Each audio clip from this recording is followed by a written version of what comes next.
Welcome to Suduthanni. இன்னைக்கு நம்ம வீடியோவில் என்னோட ஒரு ரீசன்ட் டைம் ஃபேவரட்டான ஒரு சட்னி ரெசிபியை தான் பார்க்க போகிறோம். மதுரை தண்ணி சட்னி எப்படி பண்ணுறதுன்னு பார்க்கலாம். தேங்காய் இல்லாமல் ரொம்பவே டேஸ்ட்டாக பண்ணிடலாம். இதோட இன்க்ரீடியன்ஸை நான் டிஸ்கிரிப்ஷன் பாக்ஸில் கொடுக்குறேன். இப்போ வாங்க சேர்ந்து சமைக்கலாம்.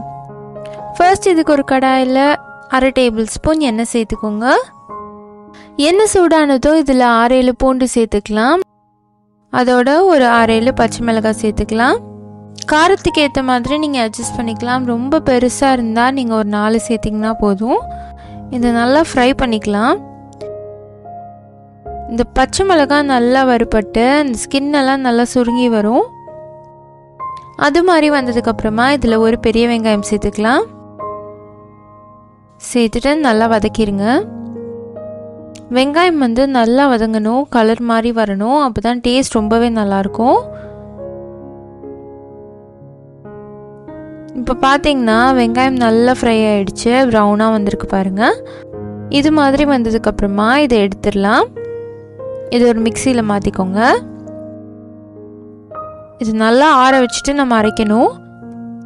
மிக்சியில் மாற்றிட்டு இதில் ஒரு 1/2 டீஸ்பூன் கல்லுப்பு, ஒரு துண்டு புளி, அதோட 1/4 கப் பொட்டுக்கடலை சேர்த்துக்கலாம். நல்லா ஆறுனதுக்கப்புறமா ஃபஸ்ட்டு அரைச்சிட்டு அதுக்கப்புறமா தண்ணி நிறையா சேர்த்து அரைச்சிக்கோங்க. இப்போ நம்ம தாளிப்பு ரெடி பண்ணிக்கலாம். அதே கடாயில் 1/2 டேபிள் ஸ்பூன் எண்ணெய் சேர்த்துக்கிறேன். எண்ணெய் சூடானதோ இதில் 1 டீஸ்பூன் கடுகு, 1 டீஸ்பூன் உளுத்தம் பருப்பு நல்லா பொரிஞ்சு வந்ததுக்கப்புறமா ஒரு கொத்து கருவேப்பிலை, அதோட 1 இல்லாட்டி 1/2 வெங்காயம் சேர்த்துக்கோங்க. சேர்த்துட்டு இதையும் நல்லா வதக்கிடலாம். இந்த தண்ணி சட்னியில் நம்ம வேறு எதுவுமே சேர்க்கல, வெறும் பொட்டுக்கடலை, வெங்காயம், பச்சை மிளகாய் தான் சேர்த்துருக்கோம். அப்போ நல்லா அரைஞ்சதுக்கப்புறமா இந்த வெங்காயம் நல்லா வதக்கி சேர்க்கும் போது அதோட டேஸ்ட் வேறு லெவலாக இருக்கும். இது நல்லா வதங்கி வந்ததுக்கப்புறமா இதில் நம்ம அரைச்சி வச்சுருக்க அந்த தண்ணி சட்னியை சேர்த்துடலாம். சேர்த்துட்டு மிக்ஸி அலசிட்டு அந்த தண்ணியை சேர்த்துக்கோங்க. இது தண்ணியாக இருக்கிறது தான் இதோட டேஸ்ட்டே. இட்லி தோசையிலலாம் அப்படியே ஊற்றி சாப்பிடலாம். அது ஊறி போய் சாப்பிடும் போது செம்ம டேஸ்ட்டாக இருக்கும். நீங்கள் இதை ஒரு தடவை செஞ்சுட்டிங்கன்னா அடிக்கடி செய்வீங்க. அந்தளவுக்கு சூப்பரான சட்னி இது. நான் இன்றைக்கி இட்லியோடு சர்வ் பண்ணேன். ரொம்பவே அருமையாக இருந்துச்சு.